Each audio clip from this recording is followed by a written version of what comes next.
Hello everybody and welcome back to our channel which is elite students club.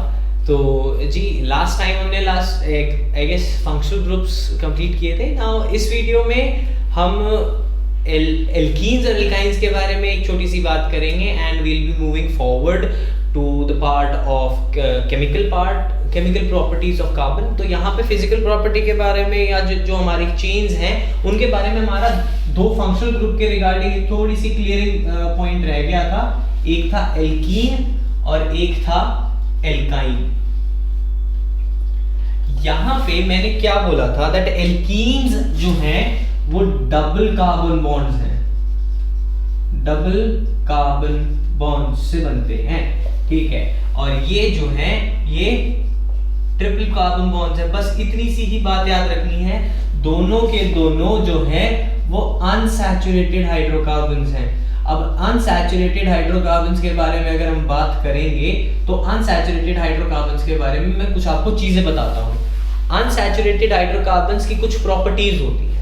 Like unsaturated hydrocarbons जो होते हैं उनका जो burning pattern होता है, जो उनका बर्निंग पैटर्न रहता है उसमें कार्बन की इनकम्प्लीट कंबशन होती है। जो कंबशन रहती है वो इनकम्प्लीट रहती है, ठीक है। जैसे दूध जो है या मलाई जो है, ये सारी जो चीजें हैं ये अनसैचुरेटेड हाइड्रोकार्बन्स हैं। घी है, ये सारी क्या है, अनसैचुरेटेड हाइड्रोकार्बन्स है। आई hope it's clear for you. अब यहाँ पे अगर हम बात करें स्ट्रक्चर्स की तो एल्कीन्स का स्ट्रक्चर याद रखना, कार्बन और कार्बन के बीच का डबल बॉन्ड होना जरूरी है। अगर मैं यहाँ पे इथाइन की बात करूं तो कार्बन 1 और 2 कार्बन हो जाएंगे, उनके बीच में 2 hydrogen hydrogen hydrogen and hydrogen. तो इथाइन का फॉर्मूला C2H4। ध्यान रखिए ये चीजें मैंने आपको कराई है, वैसे इथीन का है, सॉरी। अब जैसे ही अगर मैं इसको इथाइन में लेके जाऊंगा वैसे ही क्या हो जाएगा कि कार्बन कार्बन किस में कन्वर्ट हो जाएगा, ये ट्रिपल बॉन्ड में कन्वर्ट हो जाएगा और एक एक कार्बन रह जाएगा, एक एक हाइड्रोजन अटैच हो जाएगा। So it will be the formula like C2H2। I hope it's clear for you. Just note it down. We will be moving forward to the chemical properties of carbon. हाँ जी, तो अब जो हमारा topic रहेगा वो will be एक second okay. अब जो हमारा टॉपिक रहेगा वो केमिकल प्रॉपर्टीज ऑफ कार्बन रहेगा, ठीक है। लाइक केमिकल प्रॉपर्टीज पढ़ना क्यों जरूरी है? अगर सिर्फ और सिर्फ एक 10th के बोर्ड्स के पर्सपेक्टिव से जानना चाहते हो ना तो मेरा एक सिंपल सादा जवाब है, सिर्फ और सिर्फ बोर्ड्स के लिए। क्योंकि अभी के लिए ना हमारी मेन प्रायोरिटी सेट है, एक बार लेवल सेट है कि हमें सिर्फ और सिर्फ बोर्ड में नंबर चाहिए और हमें कुछ नहीं चाहिए, राइट। तो यहाँ पे केमिकल प्रॉपर्टीज जो हमारी आज की रहेगी, मैं सिर्फ एक प्रॉपर्टी कराऊंगा आज, विच विल बी कंबशन। देखो मैं जानता हूं बहुत स्लो लेके चल रहा हूं मैं चैप्टर को, but I know it very clear कि जितना ये चैप्टर स्लो चलेगा उतना ही ज्यादा बेनिफिशियल ये चैप्टर रहेगा। I hope it's very clear to all of you. यहाँ पे जो कंबशन के बारे में हम जितना भी पढ़ेंगे वो सिर्फ और सिर्फ एक बात याद रखना, वो सारे के सारे सैचुरेटेड हाइड्रोकार्बन्स के बारे में रहेंगे।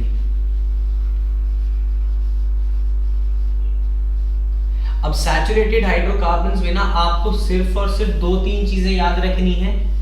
ये जो होते हैं इनका थोड़ा सा लो फ्रीजिंग पॉइंट,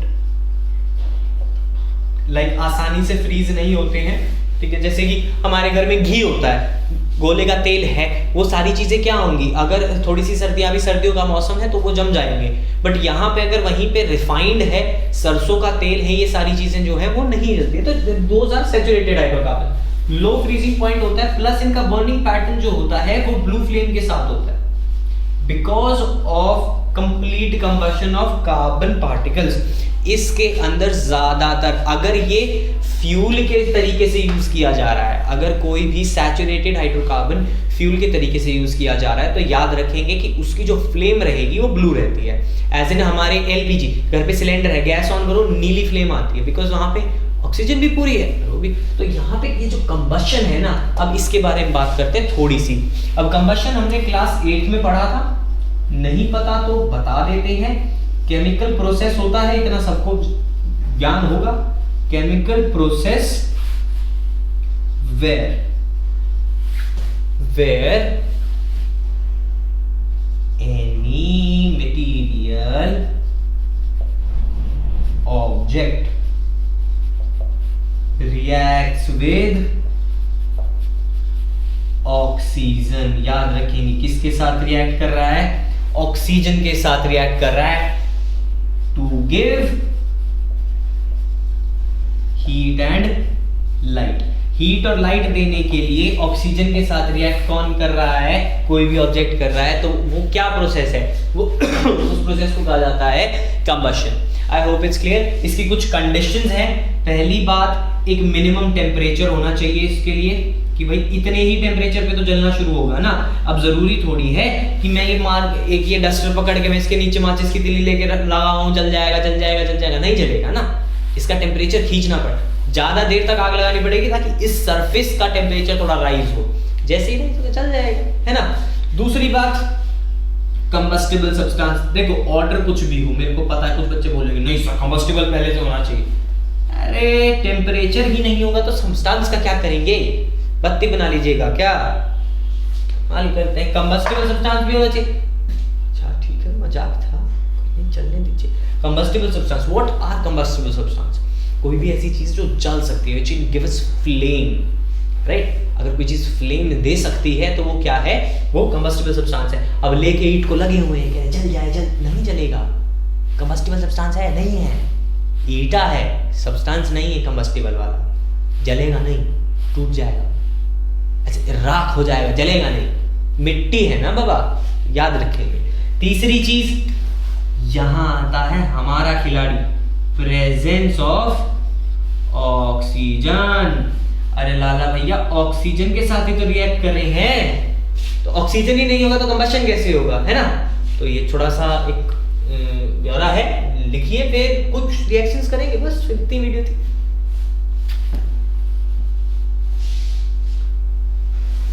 अब भाई कंबशन के बारे में जान तो लिया है, अब हमारी किताबी भाषा क्या कहती है, जरा किताबी भाषा के बारे में भी पढ़ लेते हैं, थोड़ा सा वहां से भी ज्ञान ले लेते हैं, है ना।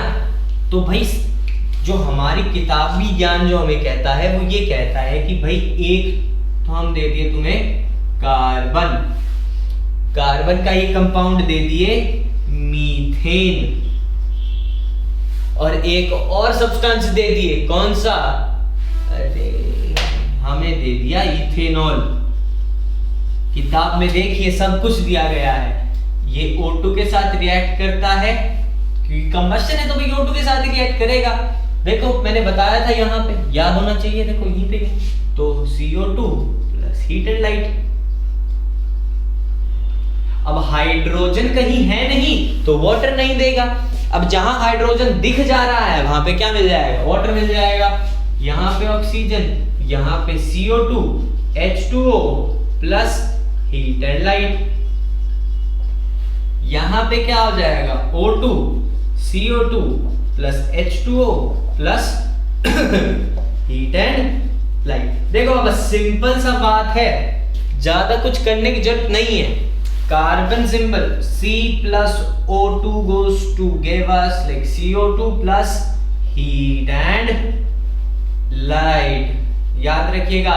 देखो भाई मैं ना सिर्फ एक बात कहता हूं, ज्यादा कंसेप्चुअल अब आने लगे हैं, पहले के समय में कंसेप्चुअल नहीं होते थे, पहले के समय में ये ज्यादा होते थे। तो अगर कोई टीचर तुम्हें बोल रहा है रटो तो रट लेना, क्योंकि हो सकता है आ जाए, हो सकता है कि कोई उस समय का टीचर तुम्हारा पेपर बना रहा हो, अभी आने वाले हैं ना, थोड़ा ही समय है। और ये फिर मीथेन का फॉर्मूला क्या है? अरे बाबू याद नहीं किए, CH4O2 हम कह रहे हैं याद कर लो, समय है, नहीं करोगे तो भी तुम्हारा है, कर लोगे तो भी तुम्हारा है। हमें थोड़ा सा लाइक शेयर मिल जाए बस बात है। इथेनॉल तक बात पहुंचेगी तो इथेनॉल का फॉर्मूला मैंने क्या बताया था, इथेनॉल क्या है, कौन से, एल्कोहल का है भैया। कैसे पता चला, पीछे क्या है, OL है, याद करिए, फंक्शनल ग्रुप पे जाइए, नहीं याद है डिस्क्रिप्शन में लिंक है, फटाफट क्लिक करो पहुंचो। हाँ जी पता चल गया। आइए OL लिखा हुआ है, OL किसके ग्रुप का है, एल्कोहल के ग्रुप का है। एल्कोहल में क्या लगता है, OH लगता है, तो आखिरी में क्या लग जाएगा, OH लग जाएगा। मान लिए बात को, तो लास्ट में पहले OH लगा देते हैं।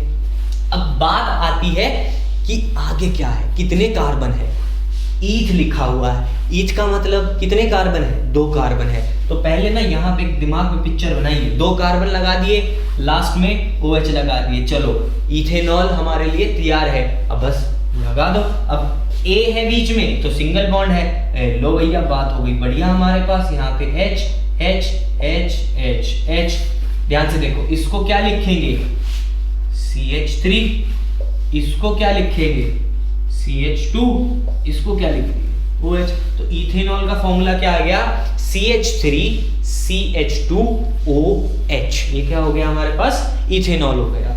Ethanol plus oxygen which will give us carbon dioxide, water and heat and light। शाबाश, बस आज इतना सही, क्योंकि कल हम केमिकल प्रॉपर्टीज खत्म कर लेंगे। कल हमारा बात जो पहुंचेगा वो पहुंचेगा इथेनॉल और इथेनोइक एसिड पे, कल बात खत्म कर देंगे, ठीक है। मैं अभी बोल के चल रहा हूँ, 10-12 पार्ट आएंगे इस चैप्टर के, अलग से फोल्डर, अलग से प्लेलिस्ट बना दी जाएगी। जाइए प्लेलिस्ट पे क्लिक करिए, दोबारा से देखिए, नहीं समझ में आ रहा है पूछिए, कमेंट करो, जो भी करना है करो, कंफ्यूजन है, कुछ सुझाव है बताइए, जरूरी है हमारे लिए, ठीक है। और जो सुझाव आ गए हैं तो उनके लिए हम बोलना सिर्फ इतना चाहेंगे कि उनके लिए प्रक्रिया जारी है, जल्दी काम करें। Thank you and I hope you are all healthy happy. तो जी keep learning and keep growing, ठीक है, नोट कर लो and will be ending of the video.